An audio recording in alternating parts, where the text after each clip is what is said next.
हम पढ़ रहे हैं निश्चित समाकलन के अनुप्रयोग।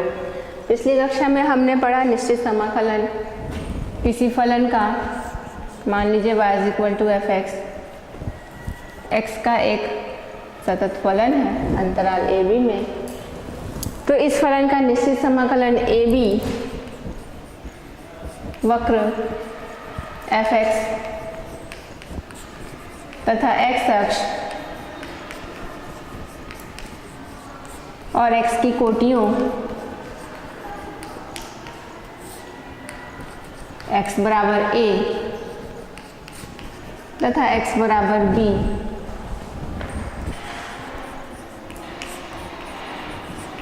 द्वारा घिरे क्षेत्र के क्षेत्रफल के बराबर होता है। पढ़ चुके हैं पिछली कक्षा में, कुछ प्रश्न भी हमने किए थे। आइए इसी के अंतर्गत एक प्रश्न करते हैं। देखते हैं प्रश्न। वृत्त x² + y² बराबर a² का क्षेत्रफल ज्ञात कीजिए।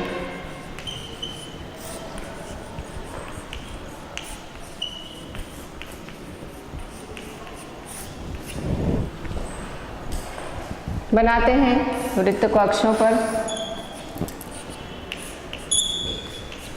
x अक्ष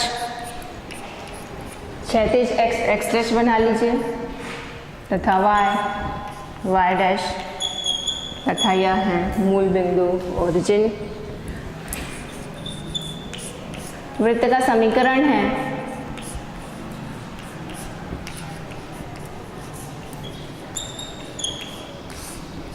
x² + y² बराबर a²। यह उस वृत्त का समीकरण है जिसका केंद्र 0 0 तथा त्रिज्या a है। आइए इस वृत्त को अक्षों पर बनाते हैं। a त्रिज्या का वृत्त जिसका केंद्र मूल बिंदु O है। तो x की कोटियां हम देखते हैं। x का मान मूल बिंदु पर 0 है तथा x का मान यहाँ त्रिज्या के बराबर अर्थात a है। यदि हम इस फलन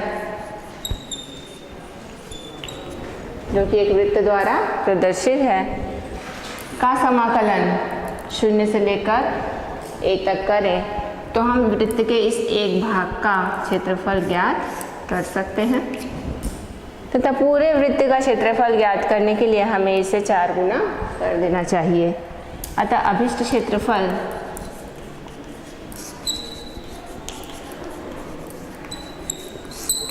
बराबर 4 गुना x का मान है 0 से a y dx द्वारा ज्ञात किया जा सकता है। लिखते हैं इसे समीकरण 1, जहाँ y का मान हम वृत्त के समीकरण से निकालेंगे। तो वृत्त का समीकरण है हमारा x² + y² बराबर a²। हल करते हैं इसे y के लिए तो y² बराबर हो जाएगा a² - x² तथा y का मान हो जाएगा वर्गमूल के अंदर a² - x²। इस y के मान को समीकरण 1 में रखते हैं। तो समीकरण 1 में y का मान रखने पर अभिष्ट क्षेत्रफल बराबर होगा 4 इंटीग्रेशन 0 से a, जहाँ y का मान है √a² - x² dx। आइए इस समाकलन को बनाते हैं।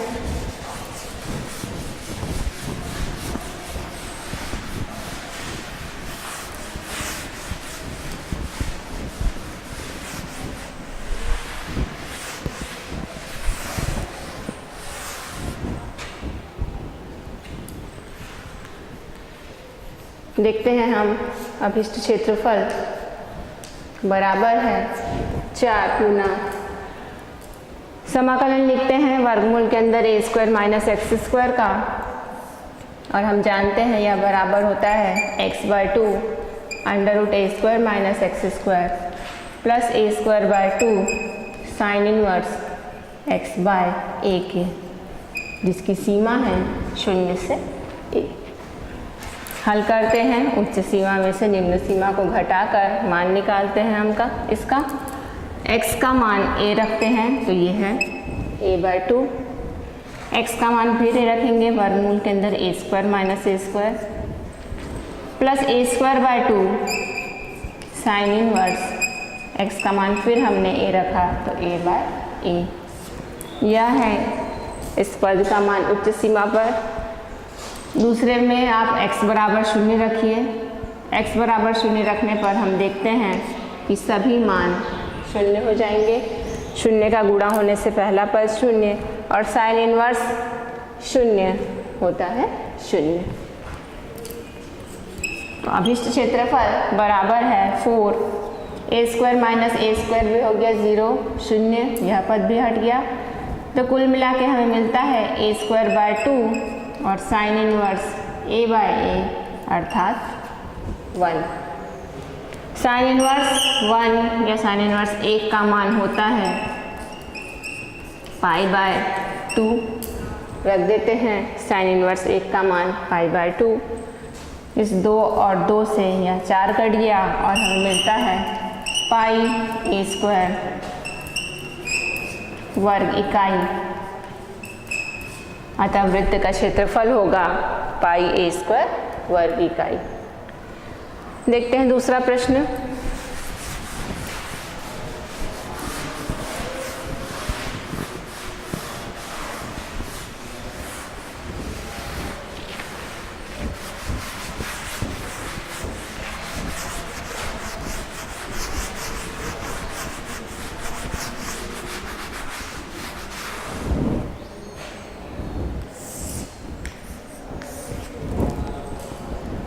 दूसरा प्रश्न है परवलय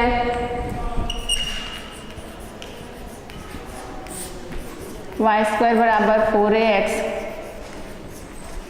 तथा इसकी नाभि लंबजीवा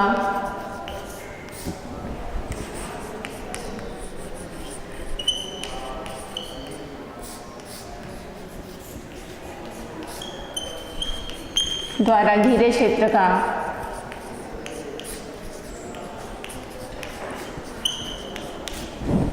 क्षेत्रफल ज्ञात कीजिए।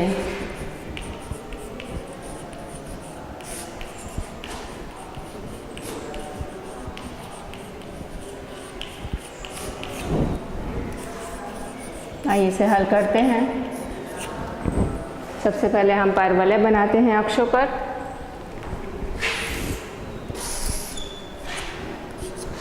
क्षैतिज अक्ष x डैश, ऊर्ध्वाधर y डैश और यह इनका मूल बिंदु। y स्क्वायर बराबर 4ax परवलय को हम बनाते हैं अक्षों पर। किसी परवलय की नाभि लंबजीवा उसकी वह जीवा है जो उसके नाभि से होकर गुजरती है। मान लेते हैं इस परवलय की नाभि S है तो इसके निर्देशांक होंगे a0, मूल बिंदु पे x का मान है 0। तो नाभि से होकर जाती हुई परवलय की वह जीवा मान लेते हैं L, S और L डैश। तो L, S, L डैश इस परवलय की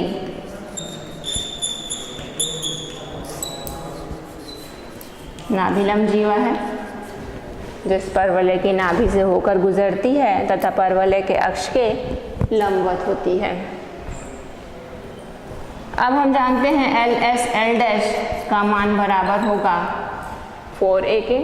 परवलय के समीकरण से L, S, L डैश का मान बराबर होता है 4a के। चूँकि एल एस और एस एल डैश आपस में बराबर है, यदि हम एक भाग का क्षेत्रफल ज्ञात कर लें तो उसको दुगना करके हम पूरा क्षेत्रफल लिख सकते हैं। तो एल एस एल डैश को हम दुगना लिख सकते हैं एल एस का, अतः यह बराबर है 4a के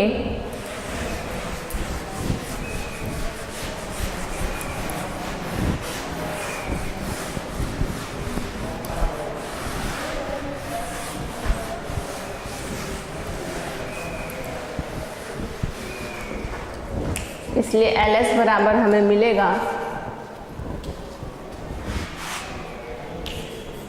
4a बाय 2, अर्थात एल एस बराबर हमें मिल गया 2a। अतः बिंदु L के निर्देशांक होंगे a 2a, इसी प्रकार L डैश पर इसके निर्देशांक होंगे a माइनस 2a। अब यदि हम इस परवलय के समीकरण को वक्र y के लिए निकाल लें तो इसको कोटियों x बराबर 0 से x बराबर a के बीच यदि हम इसका निश्चित समाकलन ज्ञात करें तो यह एक भाग का क्षेत्रफल हमें ज्ञात हो जाएगा। अतः अभिष्ट क्षेत्रफल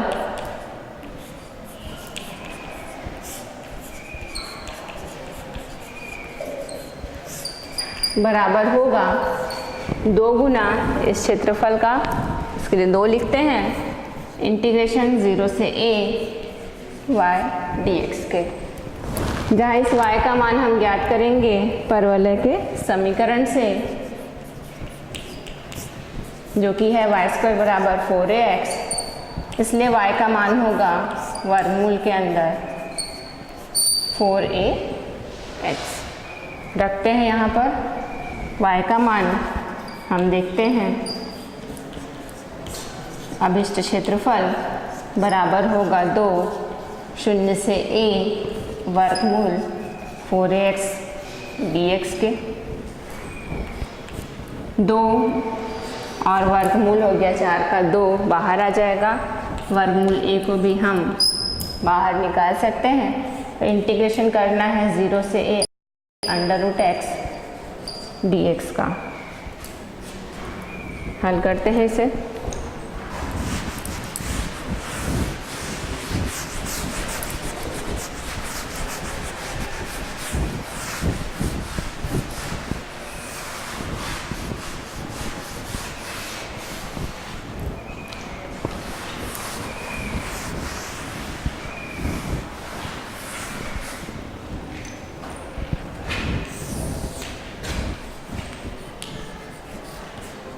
तो अभिष्ट क्षेत्रफल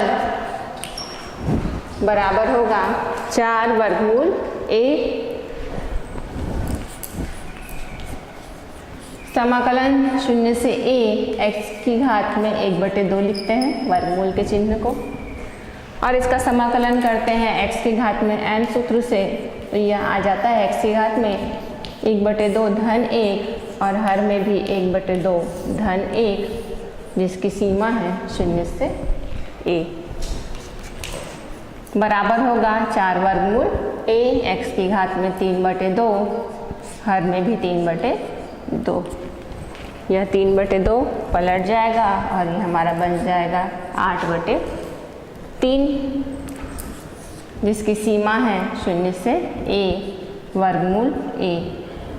x की घात में 3/2 0 से a के बीच में हल करते हैं, 8/3 वर्गमूल a। x का मान रखते हैं एक बार a, तो a की घात में 3/2 ऋण x का मान रख दिया हमने 0।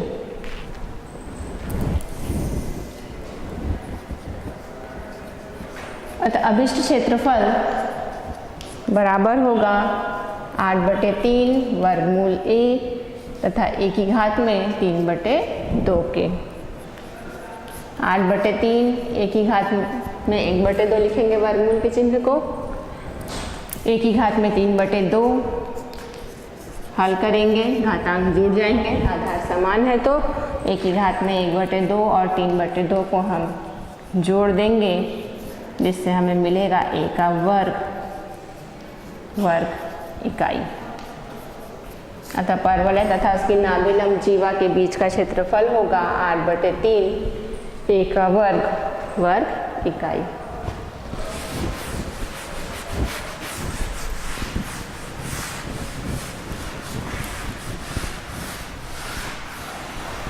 तो हमने देखा कि x की कोटियों के मध्य किसी फलन का निश्चित समाकलन वक्र तथा x अक्ष और x की कोटियों x बराबर a तथा x बराबर a तथा x बराबर b द्वारा घिरे क्षेत्र के क्षेत्रफल को प्रदर्शित करता है।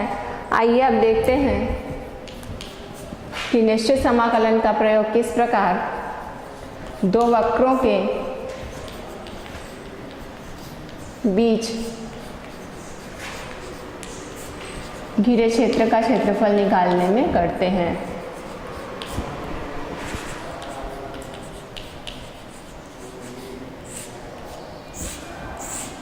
तो दो वक्रों के बीच घिरे क्षेत्र का क्षेत्रफल आइए देखते हैं।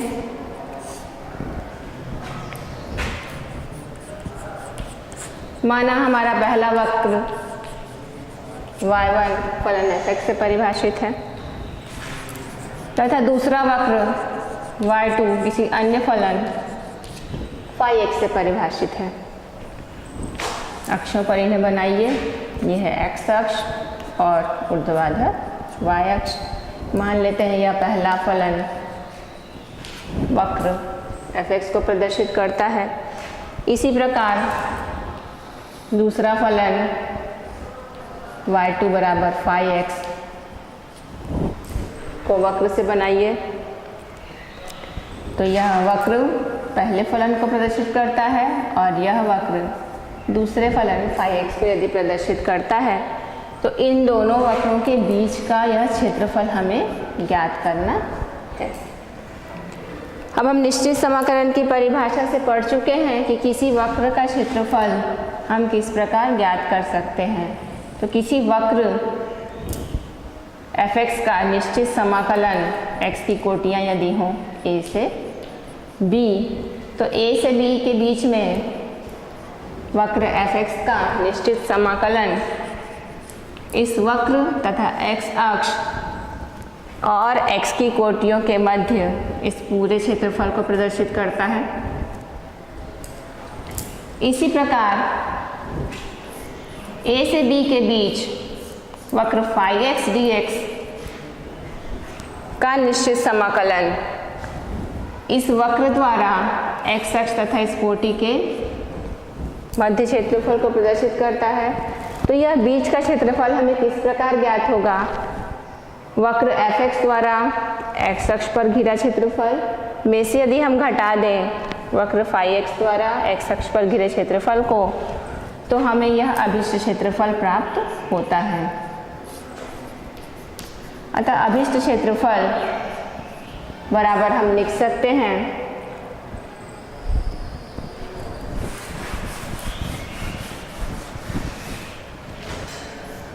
वक्र f(x) द्वारा x अक्ष पर कोटियों a और b के मध्य का क्षेत्रफल ऋण वक्र φx द्वारा x की कोटियों a और b के मध्य निश्चित समाकलन से।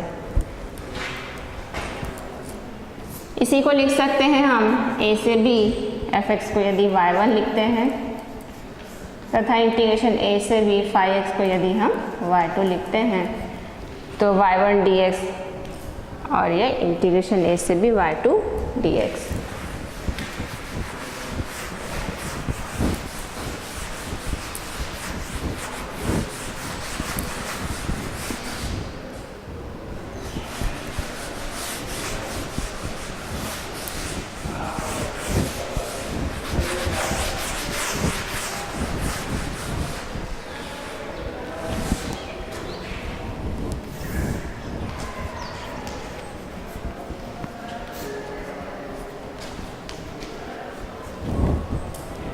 अतः अभिष्ट क्षेत्रफल बराबर होगा इंटीग्रेशन a से b y1 minus y2 dx के।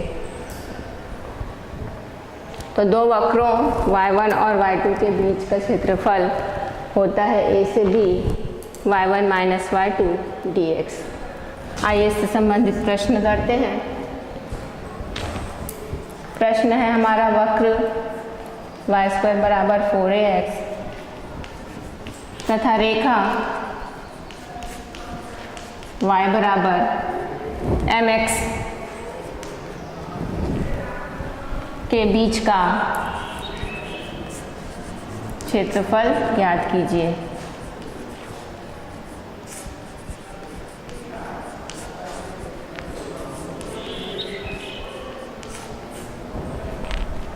आइए हल करते हैं इस प्रश्न को। सबसे पहले अक्षों पर वक्रों को बनाते हैं। पहला वक्र है y² बराबर 4ax जो कि एक परवलय का समीकरण है। इस प्रकार बनेगा y² बराबर 4ax।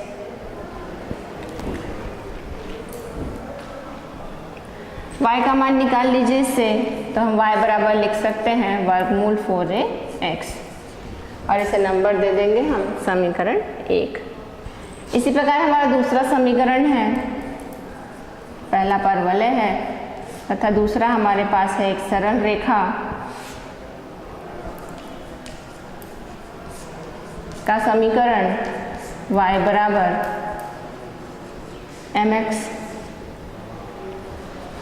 उस सरल रेखा का समीकरण है जो केंद्र से होकर गुजरती है तथा अक्षों पर कोई अंतःखंड नहीं काटती।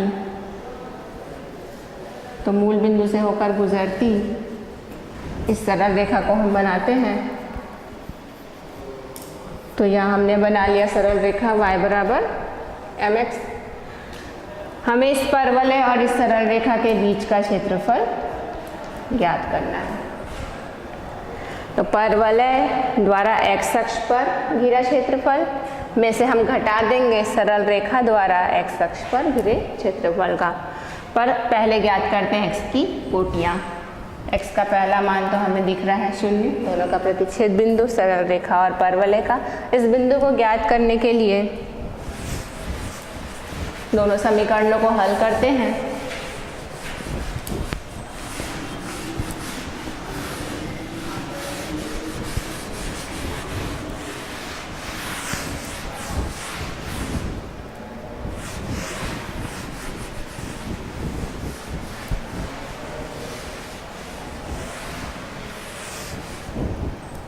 दोनों समीकरणों को हल करते हैं, हमें x के वे मान मिलेंगे जो दोनों समीकरण को संतुष्ट करते हैं।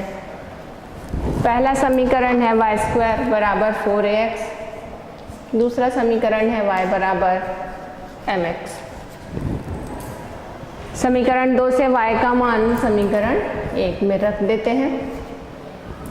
तो mx का वर्ग बराबर हो जाएगा 4ax से।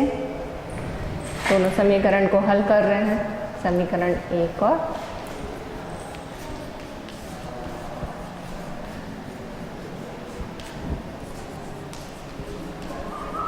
दोनों समीकरणों को हल करने पर हम देखते हैं x के क्या मान हैं जो दोनों समीकरण को संतुष्ट करते हैं। समीकरण 2 में y का मान mx था जिसे हमने समीकरण 1 में रख दिया, जिससे हमें मिलता है m² बराबर 4ax, m² माइनस 4ax बराबर लिख सकते हैं 0। x को उभयनिष्ठ निकालिए तो m² माइनस 4a बराबर लिख सकते हैं 0, जिससे हमें x के दो मान मिलते हैं, x बराबर 0 या m² माइनस 4a बराबर 0। x बराबर 0 या यहाँ से x का मान हमें मिल जाएगा 4a/m², जो कि x की कोटियाँ हैं।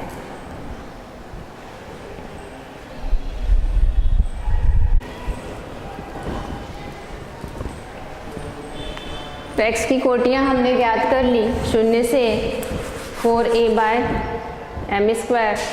अतः x का यह मान तो 0 है और x का यह मान है 4a/m²। तो x को हम 0 से लेकर 4a/m² के बीच समाकलन करके हम अभिष्ट क्षेत्रफल को ज्ञात करेंगे।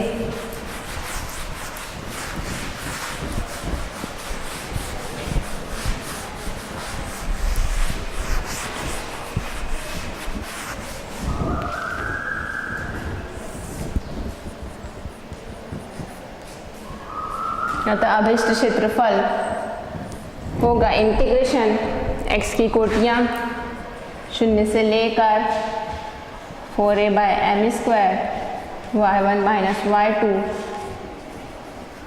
dx होगा 0 से 4a/m² इंटीग्रेशन, जहाँ y1 है परवलय का समीकरण जिससे y का मान निकालते हैं हम √4ax, तथा y2 है सरल रेखा का समीकरण जिसका मान है mx dx।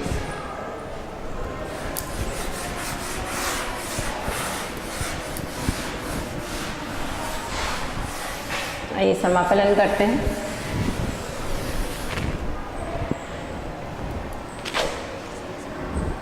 कांस्टेंट वर्गमूल 4 और a, 4 का वर्गमूल 2 बाहर आ जाएगा, वर्गमूल a भी कांस्टेंट है। तो इंटीग्रेशन होगा वर्गमूल x का,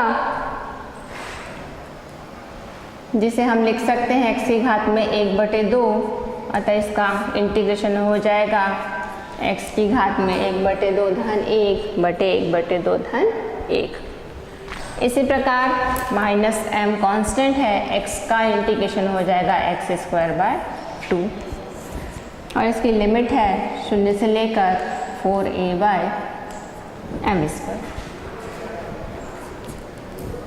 थोड़ा सा और हल करके इसको लिख लेते हैं।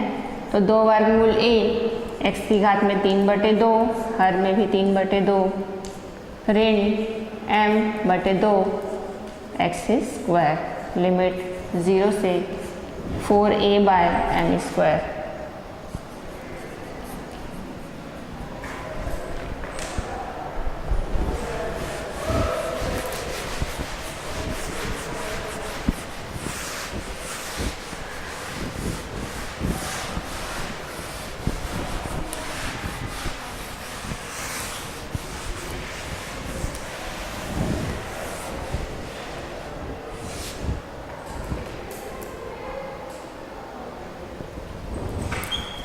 अतः अभिष्ट क्षेत्रफल बराबर होगा 2 वर्गमूल a, इस 2 को ऊपर ले जाते हैं तो 2 और 2 का गुणा कर देते हैं, 4/3 वर्गमूल a, x की घात में है 3/2 ऋण m/2 x का वर्ग। इसकी सीमाएं हैं 0 से लेकर 4a/m²। हल करने का तरीका, पहले उच्च सीमा रखेंगे x का मान और फिर निम्न सीमा रखेंगे। तो x का मान रखते हैं 4a/m² की घात में 3/2, x की जगह पर रख दिया हमने, -m/2, फिर x का मान रखते हैं 4a/m² का वर्ग।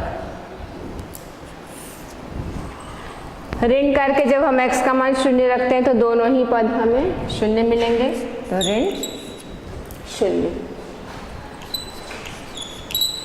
बराबर 4/3 वर्गमूल के अंदर a है। 4 को लिख सकते हैं हम 2 का वर्ग a/m का वर्ग और घात में है 3/2। ऋण m/2 वर्ग करते हैं 4a का, 4 का वर्ग हो गया 16, a का वर्ग और m के वर्ग का वर्ग m की घात में लिख सकते हैं हम 4।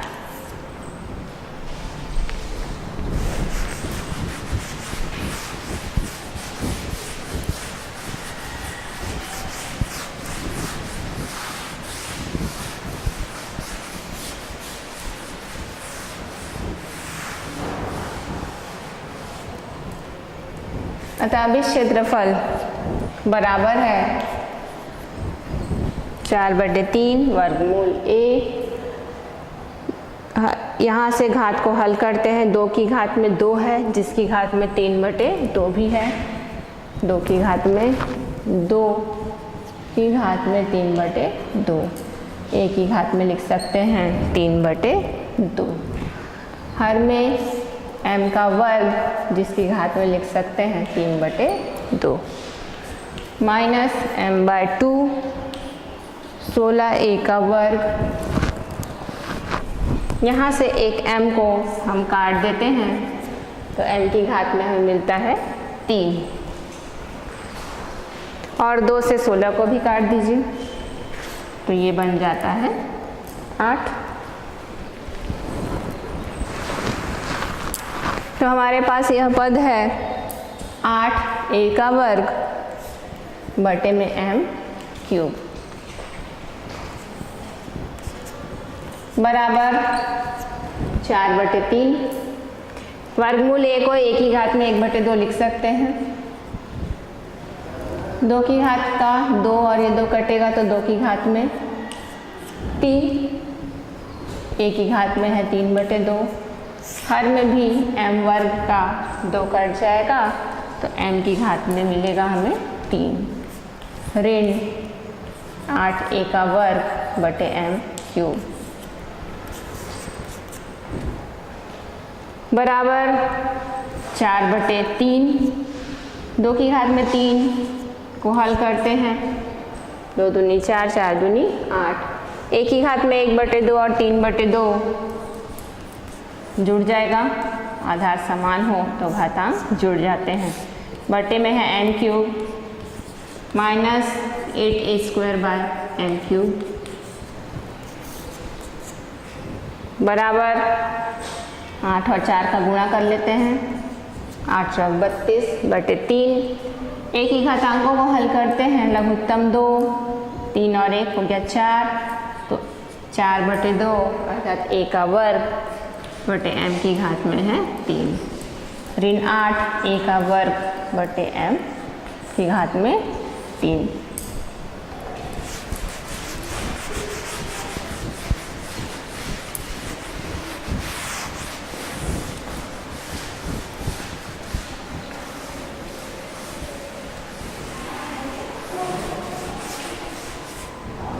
अतः अब इस क्षेत्रफल बराबर होगा, हम देख रहे हैं a का वर्ग और m की घात में 3 उभयनिष्ठ है, बाहर निकाल लें तो 32/3 में से घट जाएगा 8। हल करते हैं इसे।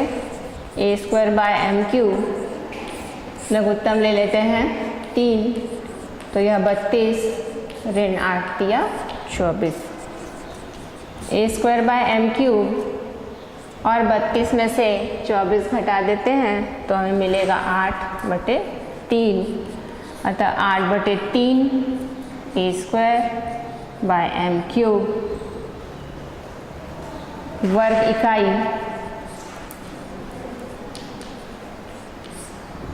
परवलय तथा उसकी नाभिलंब जीवा के मध्य घिरे क्षेत्र का क्षेत्रफल होगा। इसी प्रकार हम अन्य प्रश्नों को भी बना सकते हैं।